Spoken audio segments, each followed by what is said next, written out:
You know, one of the highest level skills you can ever learn is choosing how you feel about something. That obviously is a part of emotional intelligence, and if you're not across emotional intelligence, and you probably are, let me quickly just tell you the 4 keys. Number 1, the foundational skill is knowing how you feel. I reckon around about 50% of the population can tell you how they feel. The other 50% don't really know. You know, when you say, how do you feel about that? They go, oh, not too sure. So basic skill number 1 in emotional intelligence is knowing how you feel. But you know, basic skill number 2 is being able to change that feeling. So being in the midst of a pile of anger and saying, hey, hang on, this is not appropriate, I'm going to change it and refer to that later. So by an act of will, changing how you feel because you want to.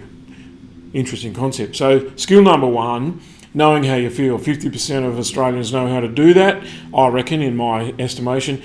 Number 2, changing how you feel. 50% of the remainder group. So we're down to 25%. Just so you know about steps 3 and 4, skill number 3, built on all of that, is being able to read how other people are feeling and doing that accurately. And skill number 4 is influencing how they feel. We're not going to bother with those at the moment. We're dealing with number 2, which is how do you change how you feel. As I said before, I reckon 50% of people know how they feel and they can tell you what that is. They can articulate that. They can put into words what it is they're feeling about it. And for the purposes of our time together today, I'm going to assume that you're one of those people, because you probably wouldn't be watching this if you weren't. So, how is it that we get around to changing our feelings? I've got a 3-step formula. I outline each one at a time, then I'll summarise them at the end. Each one's going to take a bit of explaining. Number 1, how do you change how you feel? Number 1 skill is how do you reframe the circumstances that you're involved in. In other words, how do you see it a different way? Not how do you change the circumstances, not how do you manipulate it, how you deal with it, but come to a different conclusion. I've got a couple of illustrations for you.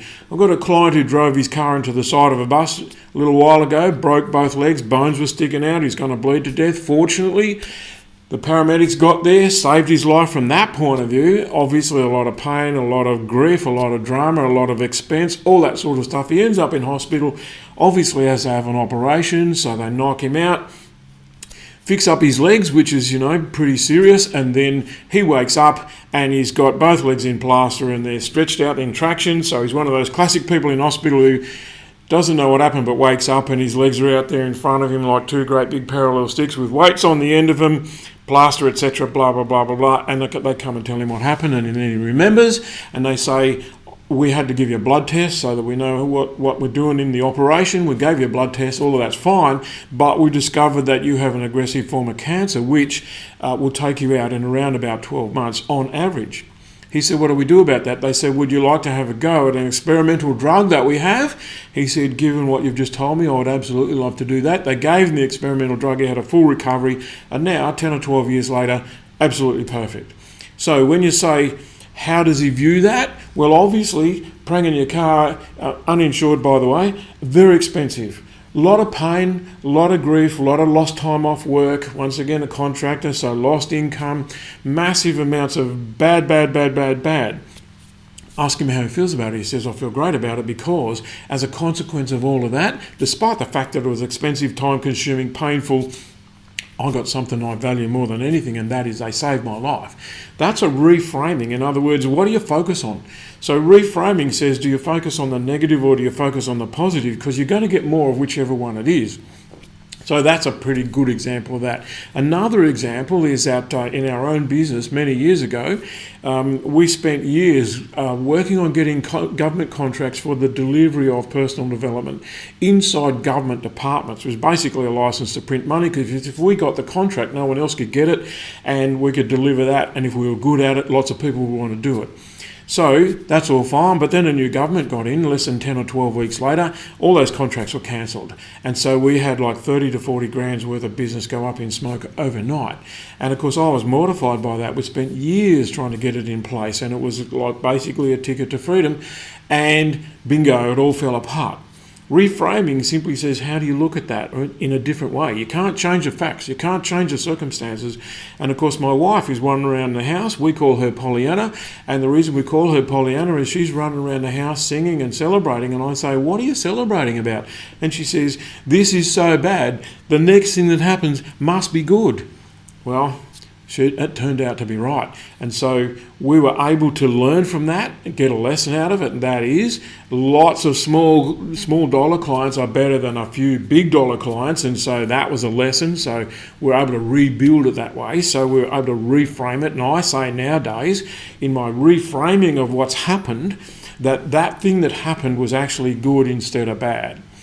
You will see that we saw the same thing when we were talking to people who lost houses in the bushfires in Canberra in 2003. 500 houses burned to the ground. Some people say this is a disaster bigger than we can ever cope with. Some people say this is fantastic. What a stroke of luck. We get to rebuild the house, put the lounge room where we wanted it. All of this is a reframing of the circumstances. The house burned to the ground, mate. That's the facts. What we do with it turns out to deliver the result that we experience. So those are three illustrations of what I call reframing, which is not to manipulate the facts, not to tell lies about it, not to just work with it, but to actually work with it from the point of view of saying, that's actually what happened, this is what took place, this is why I'm going to make it good. Only you can make it good. So that's a concept called reframing. Usually it's done by looking at the bigger picture rather than the smaller one. Today, yep, it's painful, disastrous, all those sort of things. Long term, it's probably very good. So that's number one, is reframing. Remember, what's this all about? This is how do you change how you feel. Number one strategy is you might reframe the circumstances. Number two, you might look at what is the greater good. And from that point of view, then if we look at illustration, really what we're saying is, okay, here I am here in my set of circumstances now. If I look for what is a greater good, that means can I get a helicopter view of the same set of circumstances and come to a different conclusion? And my illustration for this one is a couple I've been working with for a while. Beautiful people, absolutely lovely people, probably no different to you. Just down to earth, salt of the earth, regular dudes. And there's an issue in their marriage that's come up because of the way that they're parenting, and they've got totally different parenting styles. As you can imagine, there's not many options there. So one of them is laissez-faire, which is, kids do what you like as long as you don't burn the house down. And the other is, I want a bit of regimentation going on in here.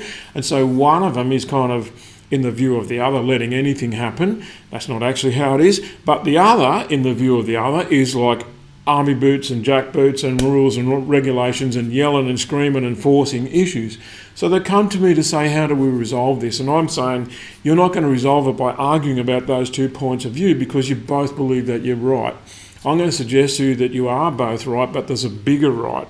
And the bigger right is, what are you teaching your children? And they looked at me askance. I said, what you're teaching your children is that two mature adults can't agree on a third strategy that might work better. You're actually demonstrating that we have an impasse and that we're going to stick on our thing. We're going to be stubborn. We're not going to budge. We're not going to be reasoned. And the consequences of you sticking over here, tell me how you feel. Took them a while to find the words for it, but they both felt isolated. They both felt alone. In other words, their partnership had been broken, and had been broken because of their fixed stance and their forced point of view about how the other one was wrong. I said, if you're both right, you could both be wrong as well. And what I mean by that is, what is a greater good? What do your children need?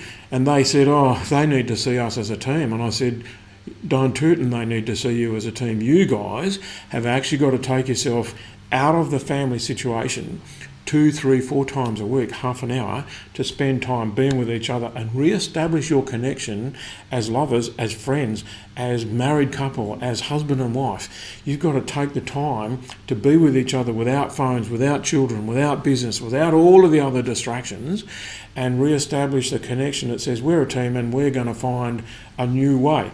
Because they'd come to me to find who was right or who was wrong in this set of circumstances and how they were going to deal with it, both of them hoping that I was going to say they were the one who was right. And of course I said, you're both right, you're both wrong. There's a third and a better way to look at it. It's called, classically speaking, it's called the win-win situation.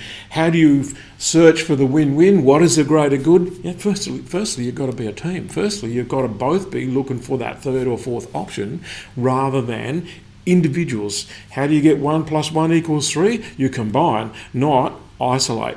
So the second strategy for changing how you feel, because I said to these couple after we had our meeting, which went for a couple of hours, all right, I'm just giving you the summary, is that they're back in love again already because they saw the need, they saw what they'd lost. And what they'd lost was their connection to each other.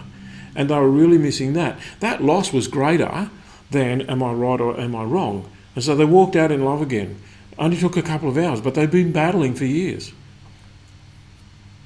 What's the greater good? What's more important? That's number 2. Number 3, what do we need right now? So if you look at that from the point of view, what do we need right now? That might be, what do I need? What do we need? What does our family need? It could be any version of what do we need or I need right now. Is it that we need resolution? Like, have we fought enough? Has there been a big enough battle about this? Do we need a solution? Do we actually just need a concrete solution? Do we need more peace and less fighting? Do we need more like, let's dump this and move on? And when I say what do we need now, if you go back to some of the examples I've used as illustration, the guy with the broken legs, what does he need right now? He needs to put that event behind him and move on. He needs to not continuously be referring to the agony that he went through, that kind of stuff. If you look at the loss of our government contracts, many years ago, what do we need right now? We need to just refer to the lesson, but, not spend time dwelling on that. We need to kind of move on, so to speak. So you look at all these things, the people with the bushfires who lost houses, there are still people. In 2003 to whatever we're in now is a long period of time. What do those people need now? They need to get off the kind of we lost everything and say, well, we're like some other people in the world who had to start again when they're 30, 40, 50, 60. I know 70-year-olds who lost everything and they were able to move forward as soon as they were able to admit that what they needed to do was start again. And nobody wants to, at 30, 40, 50, say, I need to start again. But maybe we have to. Maybe there's no choice about that. So whether it's we need resolution, we need solution, we need peace, we need moving on, there are a bunch of other options as well. The question is, what do we need right now, as opposed to just dwelling on what it is that's kind of what we're feeling and what's got us anchored into the thing. Because whilst you stay with the feeling, you stay anchored into the situation. You can't move forward whilst you stay with the feeling generated around that. And most of us know that. So those 3 things, again, if I summarise them, number 1, reframe. How do I change the facts and come up with a different solution? Number 2, what is a greater good? How do I see this from the point of view of what we need more than what we've got? How do I behave in an interest for more of us, more of a helicopter view? And number 3, what do we need right now? Do we need a holiday? Do we need a break? Do we need resolution? Do we need whatever? Those are the 3 things. Reframe, greater good, what do we need right now? Is all of that easy? No. Is it necessary? Absolutely.